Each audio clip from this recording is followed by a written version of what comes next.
Hey friends, I have had so many people reach out to me about the recent NAR proposed settlement, and I just thought it would be easier to jump on in person and share my perspective of what is happening. The first thing that I want to share is headline news, national news is designed to be clickbaity, and that's exactly what they're doing. They're creating all of this rigmarole with these national headlines. If you are in Washington State, so I'm specifically talking about Washington State here, national news is very different from local news. And the thing that I want to share to our local buyers and sellers and our local agents is that in Washington, we're actually ahead of the game. Not every state has different purchase and sale contracts and different listing agreements. In Washington, we're ahead of the game. We actually changed our listing agreement years ago. We actually started utilizing buyer brokerage agreements a while ago, and starting January 1, 2024, they became a requirement. Agents in other states, that is not the case. And so they're dealing with a lot of that anxiety. Well, we have actually been working with ratified contracts and buyer broker agreements for a while now. So that's why a lot of the national news drives me crazy, because here in Washington States, our contracts are very, very, very clear. The decoupling of commissions, that has already been taken care of in Washington, not necessarily in other states. So that's the first thing that I want to share is if you are local, just be wary of those national headlines. You want to talk to a local experienced agent about what all this means for you, number one. Number two, all of this is proposed. We do not know. Nobody knows how the dust is going to settle. Truly, there's so much misunderstanding and unknowns about how the real estate industry works. And I truly, truly believe that on paper and in theory, people think that all of this is going to be great for the buyers, great for the sellers. In my opinion, it's going to be catastrophic.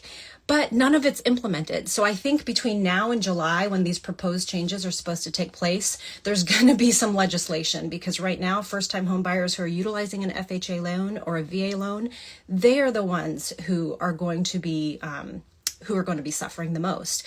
And I don't think that is the intention of the Department of Justice, the people who run the world. On paper, again, it looks like it makes sense, but in application, it doesn't. So that's number two. The dust has not settled. Nobody knows at this point what it's going to look like. So if you are a buyer or seller in the state of Washington, here's what I suggest that you do. Make sure that you understand, if you're selling, what that listing agreement states. Again, our contracts have always been clear. And so hopefully your agent is walking you through that.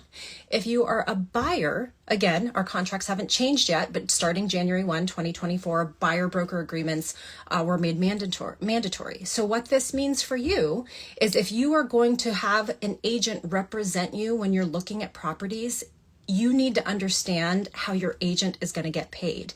And so right now, this is going to be the proposed change come July, but currently, until then, it is made very, very clear, if you're looking on Redfin, if you're looking on Zillow, what that buyer broker is going to get paid by the seller. In July, they're saying that that's going to be taken away. But until then, it is very clear. Now, you need to know what your buyer broker fee is. And if it's the same thing that the seller is offering, then you don't need to worry about anything. If it is not, if it is less than what your buyer broker fee is, well then, depending on what you have worked out in the contract before you start looking at homes, you may be required to come in to bring in some of that difference. Or you can tell your buyer broker, you know what? They're not willing to pay you. I can't come out of pocket. So let's go see a different house. That's the actual conversation that has to be that agents in the state of Washington and elsewhere should be having with their buyers. So all that to say is right now, the news is driving me crazy because it's inaccurate, it's clickbaity, and it's much ado about nothing at the moment because, again, this is all proposed. No changes have actually been made as of today. All of this is proposed to happen in July. And again, I think that there's going to be so many things that happen in between that are going to cause even more changes that we're not aware of right now. So I don't think there's any need to panic. What this means for you, if you are a realtor in our industry, is you need to understand and be able to articulate your value proposition. You need to truly understand what your time is worth and what your fees are when working with a buyer or a seller. If you can't articulate that, then that is what you need to be working on right now. How do I articulate my value proposition? What is it that I actually bring to the table? Why am I worth whatever it is that I am charging? That's a conversation that you need to be having with your brokers, with your teammates, and you need to be able to practice that. And truly, if you don't have the confidence to speak to a buyer or a seller about your value proposition, this is where I think our industry is going to change. I do believe that there's going to be a fallout. And I don't necessarily think that's a bad thing. Everybody knows that the bar of entry into the real estate world is very, very low. And so if this helps raise the bar, I am all for it. That way, buyers and sellers are having a better real estate transaction experience. So just like what happened in COVID, like nobody knew really what it was going to look like or how it was going to change. This is an opportunity for our industry to pivot and change and get better, be more transparent with people on the other side.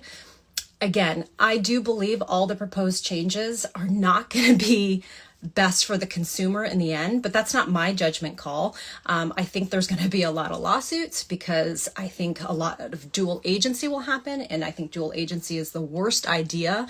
Having a listing broker represent both the buyer and the seller at the same time. In many states, that's illegal. So again, there's some legislation that needs to be worked out before anything is enacted. So right now, nothing changes. Realtors, make sure to be able to articulate, start practicing what your value proposition is and be able to stand firm in what you charge and why you charge that. Sellers, it's important to understand when you're talking with your listing agent what the repercussions are if you are not going to pay a buyer broker or if you're going to pay a very minuscule fee. You need to understand as a seller what the repercussions of that are going to be. And so again, all of this is going to start to work itself out as we start to see the repercussions of these decisions. But right now, nothing has changed. If you have specific questions, and again, I can only speak to people here in Washington State. If you're an agent or a buyer or seller in Washington State and you have specific questions, I'd love to chat with you. Otherwise, make sure to talk to your broker. But again, nothing has changed right now. It's all sensationalized headline news, and the dust is going to settle one way or another. And at the end of the day, we are all going to rise. We are all going to be better. The industry is going to be better. There's going to be better agents. Consumers are going to be more educated on the back end, and it's all going to be for the better for our industry.